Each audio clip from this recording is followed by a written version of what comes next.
तो नमस्कार प्रणाम स्वागत पर हुआ सबके राइटर राशि के अभिषेक के चैनल पर। और सब बताइए आप सब कैसन बानी। उम्मीद करते रहुआ सब भी बढ़िया होखब अच्छा होखब।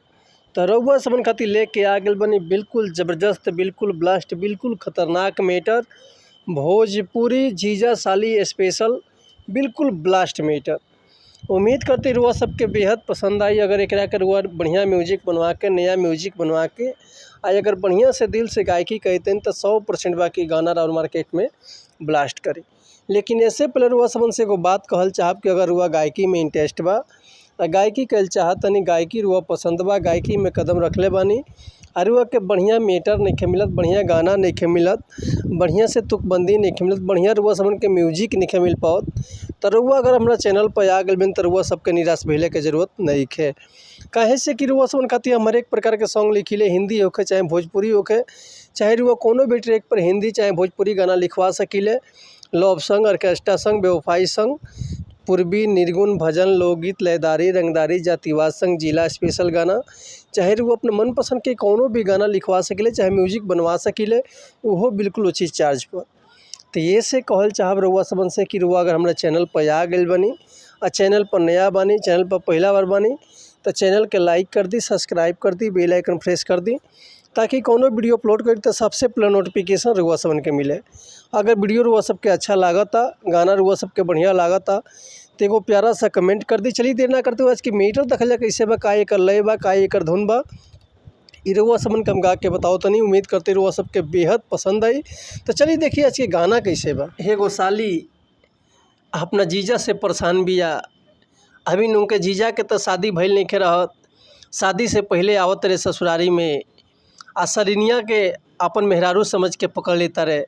तो देखी वो अपना सखी से अपना जीजा के शिकायत कैसे करती है कि शादी से पहले जीजा आवे ससुरारी दीदिया के भौके हमके धोए या कवारी।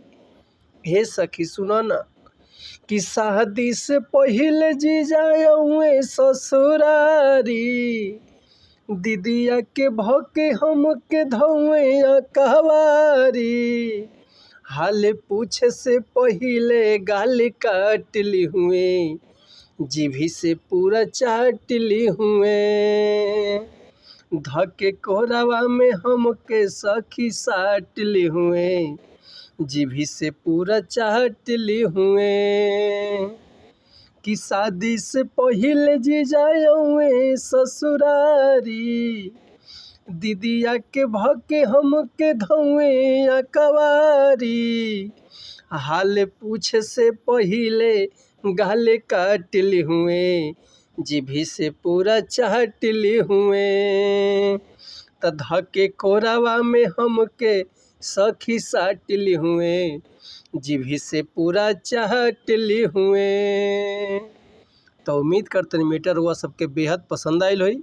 अगर ये गाना के रुआ फुल लिखवाल चाहतनी तो डिस्क्रिप्शन में हमारा कॉन्टैक्ट नंबर बा व्हाट्सअप नंबर बा तो रुआ कॉल कर सकिले या व्हाट्सअप कर सकिले रुआ के बिल्कुल उचित चार्ज पर फुल गाना मिल जाए।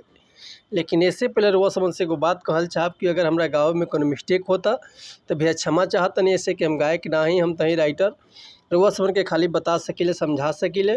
तब मिलत है नेक्स्ट वीडियो में कुछ नया गाना कुछ नया धुन कुछ नया कंपोजिशन लेके तब तक ले रुआ सबसे अनुमति चाहतनी। अगर रुआ कोनो भी तरह के म्यूजिक भी बनवाल चाहते हैं तो बेहिचक कॉल या व्हाट्सअप कर सकते हैं। मिलत है नेक्स्ट वीडियो में तब तक ले नमस्कार प्रणाम जय हिंद जय भारत जय भोजपुरी समाज हर